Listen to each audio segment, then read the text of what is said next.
Hey everyone, and welcome back to the channel. Today, we're diving into a story that twists the classic thriller into something much more personal and intense. It's a tale of suspense, connection, and a revelation that changes everything. So, grab your headphones, settle in, and let's get into the story of the voice on the line.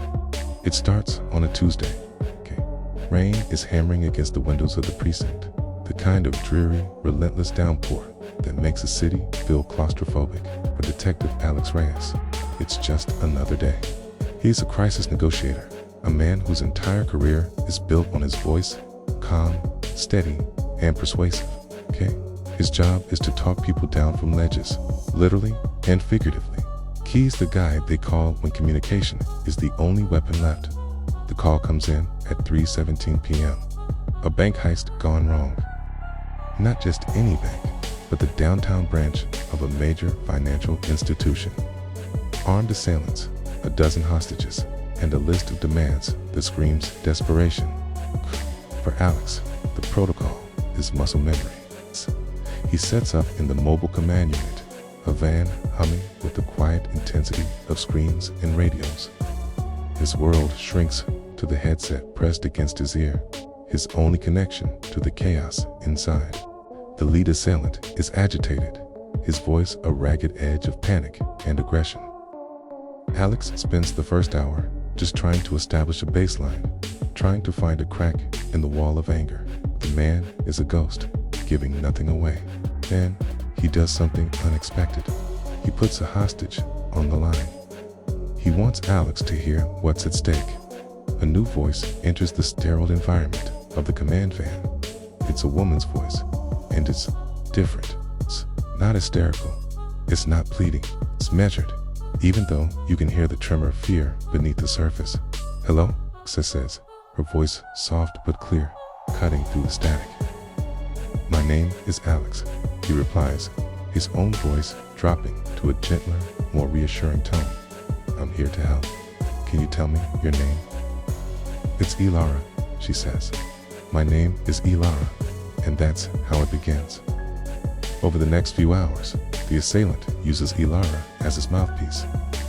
It's a cruel tactic, meant to wear Alex down, but it has the opposite effect. Every time he speaks to her, the world outside the bank fades away. He learns small things about her. She's an art historian. She was at the bank to get documents from her safety deposit box. She describes a painting she once saw in Florence, a sunset over the Arno River, and for a moment, Alex can almost see it. He can almost smell the Italian air, far from the rain-soaked asphalt of his city. He, in turn, tells her about his dog, a goofy golden retriever named Buster, who eats socks. He talks about his failed attempt at making sourdough bread during lockdown. They're small, insignificant details, but in the pressure cooker of the negotiation, they become lifelines. They're building a world together, a fragile bubble of normalcy amidst the terror. He finds himself looking forward to the moments the assailant puts her on the phone. A voice becomes an anchor in the storm. He doesn't know what she looks like.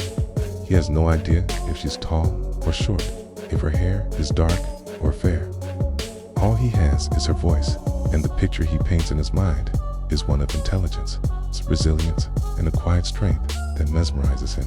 He starts to feel something he hasn't felt in years. It's a connection that goes beyond the job, beyond the crisis. He feels protective of her in a way that's dangerously unprofessional. He's not just saving a hostage anymore, saving Ilara. Night falls. The negotiation stretches into its 10th, then 12th hour. The lights of the police cars paint the wet streets in flashing blues and reds. Alex is exhausted, running on caffeine and sheer adrenaline. Every time he hears Ilara's voice, he gets a new surge of energy. He's making progress. The assailant is starting to listen. Alex is chipping away at his resolve, using logic, empathy, and the unspoken leverage of the woman on the line. Finally, a breakthrough. The assailant agrees to release half the hostages in exchange for a transport vehicle. It's a major win. Alex allows himself a flicker of hope. He guides the assailant through the process, his instructions calm and precise. The first group of hostages emerges, their faces pale and drawn in the glare of the floodlights. Alex scans the crowd from the command van's monitor, his heart pounding. He's looking for a face to match the voice. But he doesn't know who he's looking for. The freed hostages are whisked away by paramedics and tactical teams. Ilara isn't among them. A knot of dread tightens in his stomach. She's still inside. The assailant gets back on the line, his voice strained. The vehicle, he growls. Now, not until everyone is out. Alex counters, his own voice hard as steel. You and I both know that's the deal. Let the rest of them go. Let her go. There's a long silence. Then, a chillingly calm response from the assailant. Oh, I can't do that. You see, she's the reason we're here. The world stops. Alex feels the blood drain from his face. The hum of the van, the chatter on the radios. It all goes silent. What did you say? You heard me? The assailant says, and there's a new tone in his voice. It's not desperation anymore. It's satisfaction. This was never about the bank, okay? This was never about the money. This was about her. Suddenly, the pieces of the puzzle rearranged themselves in Alex's mind, forming a picture of horrifying clarity. Kara, the art historian, the safety deposit box, the specific high-security bank. It wasn't random. The heist wasn't a heist. It was a targeted abduction, disguised as a robbery.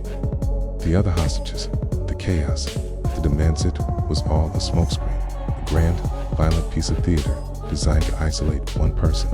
And Alex, the brilliant negotiator, the man who builds bridges with his voice, had been the perfect tool. He had kept her on the line. He had kept her calm. He had inadvertently helped the kidnappers manage their asset. His attempts to build a connection, to create that bubble of safety, had only served their purpose. He thought he was her savior, but he was just another pawn in their game. The assailant's voice continues, laced with mocking triumph. You really fell for it, didn't you, hero? You and your little chats. You kept her right where we needed her to be. Thanks for your help. Then, a different sound comes through the headset. Keats Ilara's voice, but it's faint, muffled. She's screaming his name. Alex, Alex. It's A. The line goes dead. Silence. The kind of absolute, deafening silence that follows a detonation. Alex stares at the console, his headset still pressed to his ear, listening to nothing. The rain continues to beat against the van. The flashing lights still paint the night. Tell paint, but everything has changed. Okay? It's over. And he has lost in a way he never imagined possible. He doesn't know who she is. Not really. He doesn't know who took her or why. All he knows is that the voice that had become his entire world for 12 straight hours is gone. He was supposed to be the one in control, the master of the conversation. But he was the one who was played. The connection he thought was his greatest strength had been his greatest weakness. And as he slowly takes off the headset, the weight of that realization is heavier than any bulletproof vest.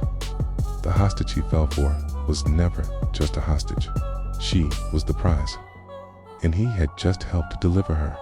The story ends there, on that knife's edge of failure and despair, leaving us to wonder what happens next. Does Alex go after her? Tess, he break every rule in the book to find a woman he only knows by her voice. A punch of a twist that completely redefines the story we thought we were watching. It's a stark reminder that in a world of lies, even the most genuine connection can be used as a weapon. What did you guys think of that one? It's a concept that really stuck with me, the idea of your greatest skill being turned against you. Let me know your theories and what you think Alex should do next in the comments below. I read all of them. If you enjoyed this story, make sure to hit that like button and subscribe so you don't miss our next video. Thanks for hanging out with me today, and I'll see you in the next one.